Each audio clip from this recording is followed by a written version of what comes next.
From what I'm seeing in my coaching practice, an ever-increasing number of people seem to be living in what we call functional freeze. In fact, when I look at the stats of my videos and other social media content, searches for the term functional freeze are amongst the highest. So I thought I'd better do a video on it. Today, I am exploring what functional freeze is, the causes behind it, and how it manifests, together with 5 strategies for overcoming it. I'm Jo Banks. I've been a professional executive business coach for 15 years, and I'm sharing what I know.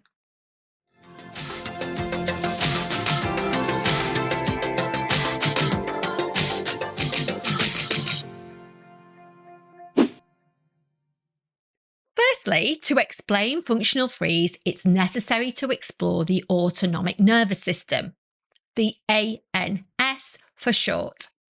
The autonomic nervous system is a complex network of nerves that controls involuntary bodily functions, ensuring that the body operates optimally without conscious effort. It's divided into 2 main branches, the sympathetic nervous system, SNS, and the parasympathetic nervous system, PNS, not to be confused with sympathy. They're quite different things. So let's take a look at the sympathetic nervous system. The SNS is often referred to as the fight or flight system. When activated, it prepares the body for action in response to perceived threats by releasing stress hormones like adrenaline and cortisol. And I've talked about this in lots of my previous videos. Its activation causes physiological changes. Heart rate increases, blood vessels constrict, and blood is redirected to vital organs, optimizing the body for quick and decisive action. With the parasympathetic nervous system, it's quite different. The PNS is known as the rest and digest system. It promotes relaxation and recovery by conserving energy and supporting functions such as digestion and immune response. Again, its activation causes physiological changes. Heart rate decreases, blood vessels dilate, and energy is directed towards digestion and recovery. The delicate balance between the SNS and the PNS allows the body to navigate different situations, adapt to external demands, and maintain internal equilibrium. The fight, flight, freeze stress response. The fight, flight, freeze stress response is a survival mechanism deeply ingrained in the human experience. When faced with a perceived threat, the body activates the stress response to prepare for an immediate response. While the fight and flight responses involve action and mobilization, the freeze response is marked by a state of immobility.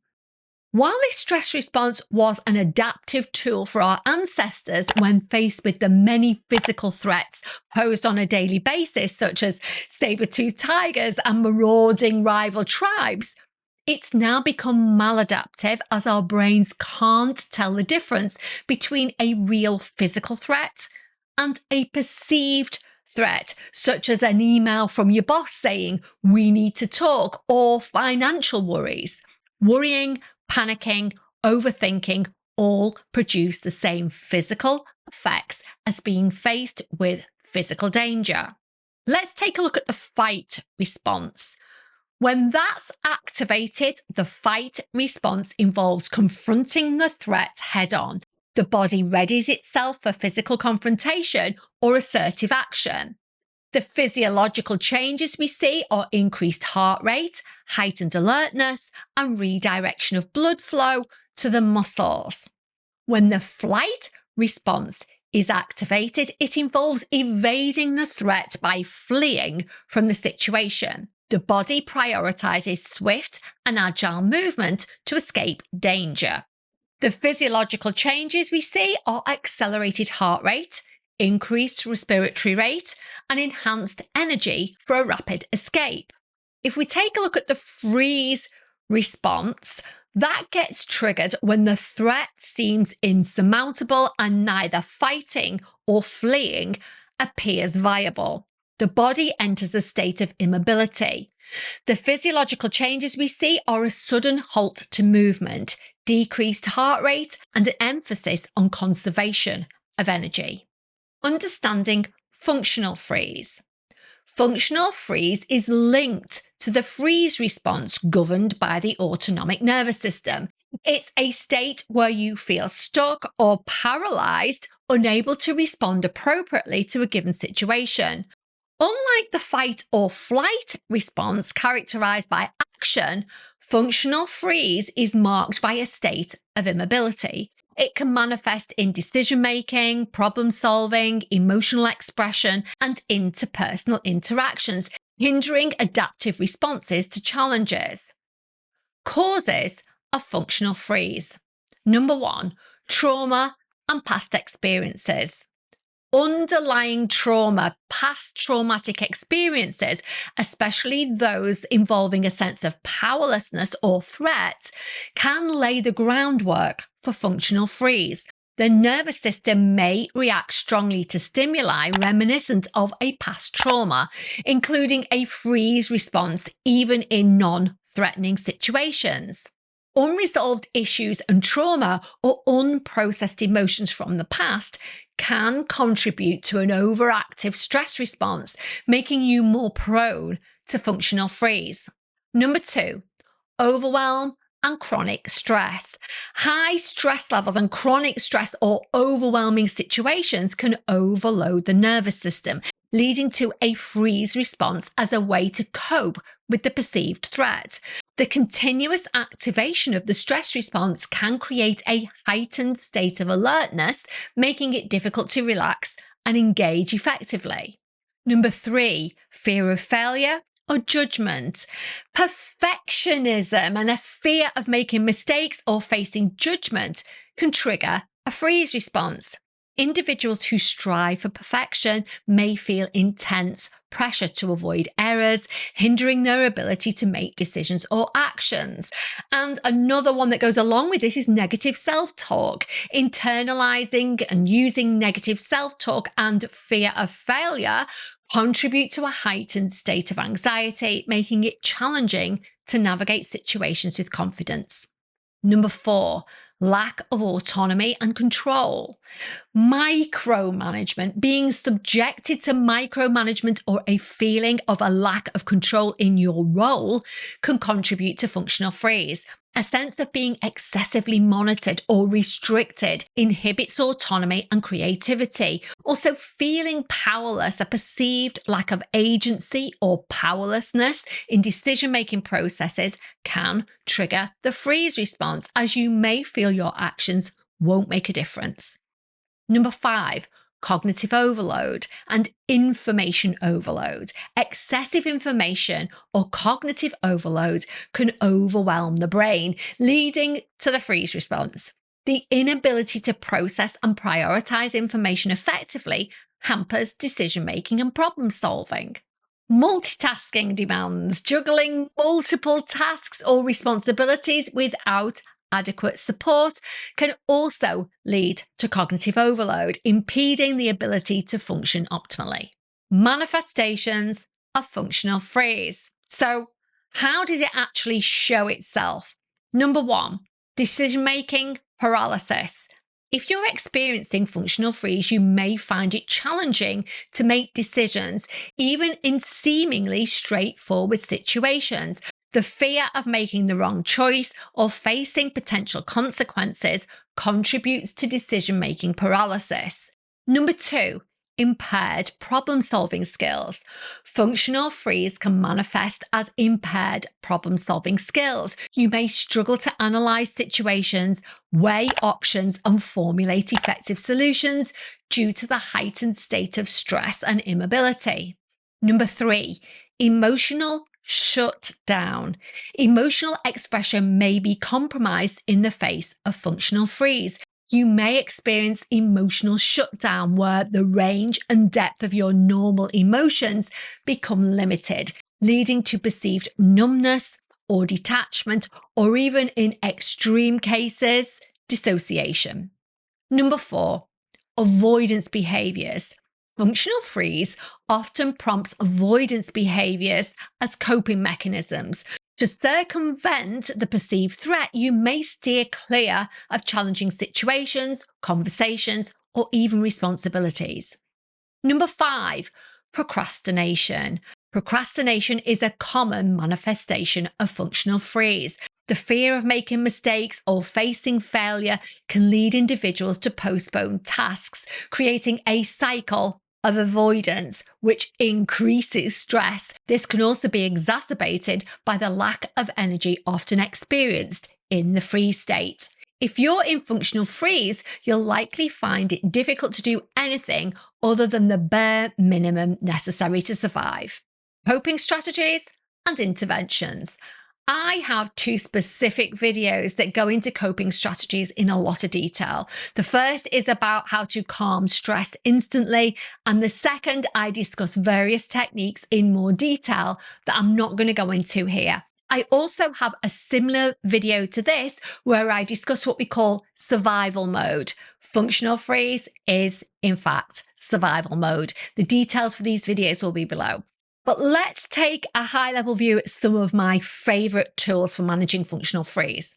Firstly, we have mindfulness, meditation, self-hypnosis, and breath work. Due to my adverse childhood upbringing, and I've mentioned it in lots of my videos, I recognized a few years ago through my research that I'd been living much of my life in functional freeze.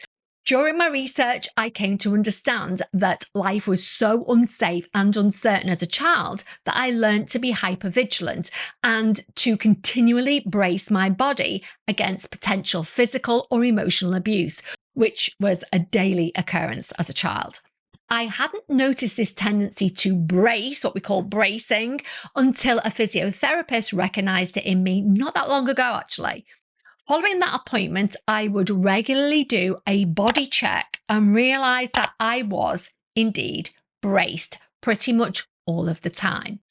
So, using mindfulness techniques, meditation, breath work, and in particular self-hypnosis has significantly helped me feel more connected to my body, calmer, and more in control, not just in my body, but also with my thoughts. Of course, these are practices. You can't just do them once or twice and expect them to make a significant difference to your well-being. I do a combination of these things on a daily basis to help keep myself present and in the parasympathetic rest and digest part of my nervous system.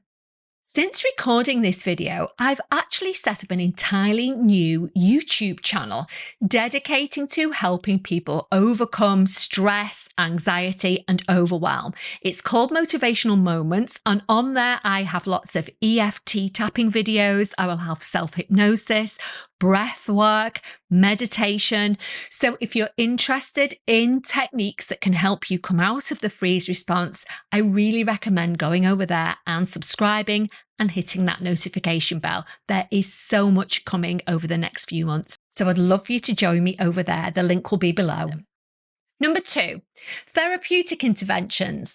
Consider therapeutic interventions like cognitive behavioral therapy, CBT, neuro-linguistic programming, NLP, emotional freedom technique, EFT, clinical hypnosis, or EMDR to address underlying trauma and negative thought patterns. Working with a coach or therapist, especially one who is experienced in trauma, as I am, can help you develop coping strategies and build your resilience. Number 3, use journaling. There is a whole stack of researched evidence to support that there are massive benefits to journaling. It's particularly useful for people who don't like to talk about their problems or for those who don't have anyone to talk to. When we don't process our thoughts or emotions, either by talking about them or writing them down, we are unable to process them. Getting everything out and onto paper, or if that feels too much like hard work, I know there are now audio journaling apps where you can narrate your journal and it will even transcribe it for you, is a good workaround. Number 4, Seeking social support. Communicate your struggles with trusted friends, family members, or colleagues to foster a supportive network. Establish a sense of community to share experiences and insights, reducing feelings of isolation. Self-imposed isolation is very common when in functional freeze. That's because the outside world and other people psychologically feel unsafe. Self-isolation is one of the warning signs that I look out for in my clients and in myself. I notice that I tend to self-isolate when I'm feeling overwhelmed, and I don't always recognize it. Now I know that if I don't go to the gym for more than 2 or 3 days in a row, I need to look at what's going on. Number 5, take care of the basics. We are animals and we tend to forget that fact. And there are 5 basic things we need in order to be well, even without stressful situations. Those 5 things are sleep, diet, water, exercise, and daylight. You really need to get those 5 basics right before you do anything else. One final thing. When I work with clients who've been in functional freeze for a while, some even years, I know when they're starting to emerge, when they show interest in doing things other than merely surviving. These are typically never big actions, and if you weren't looking out for them, you might miss them. But as soon as a client tells me that they've started doing the following types of things, I know that they're moving into their parasympathetic rest and digest part of their nervous system. Number 1, doing household tasks that they've been procrastinating over for a long time, such as clearing out a wardrobe, a kitchen cupboard or drawer, sorting out clothes to take to the charity shop. The important thing to note here is that they don't do these things begrudgingly or out of a sense of duty. They do them because they want to, and they feel so much better afterwards. Number 2, buying something small just for them, like a scented candle, flowers, a new journal, or even a new water bottle. Number 3, arranging coffee with a friend they haven't seen for a long time. Number 4, booking a massage, physiotherapy, or holistic therapies, which I highly recommend, as these types of therapies release oxytocin, a biochemical that is responsible for making us feel safe. If you've been self-isolating, there's a good chance that you're low on this important chemical, which will add to feelings of unsafety, sadness, and even depression and anxiety. We are social creatures. We need to be around people for both our physical and mental health. The wrap-up. Functional freeze, rooted in the intricate dance of our nervous system's stress response, is a nuanced phenomenon that is far-reaching. Understanding the causes behind functional freeze and recognizing its manifestations empowers you to navigate challenges with greater self-awareness. By implementing the type of strategies that I've just discussed, you can thaw the freeze response and regain agency over your responses. In the journey towards healing and growth, acknowledging these factors that are all at play in functional freeze can be a transformative step towards cultivating a more adaptive and empowered way of living. What next? If you have any words of wisdom on this topic or any questions you'd like me to answer, please leave them in the comments section below. I really love interacting with you all and value your feedback. Or if there's any topics you'd like me to cover on the channel, again, please leave them below. I love hearing from you, and I always try to incorporate your suggestions into new videos. In fact, this is a video that's been requested. If you enjoyed this video, please be sure to like, comment, subscribe, and hit that notification bell so that you don't miss a thing. Finally, as always, a huge thank you to everybody who stays until the very end, and thank you so much for all your support. It really does mean the world to me.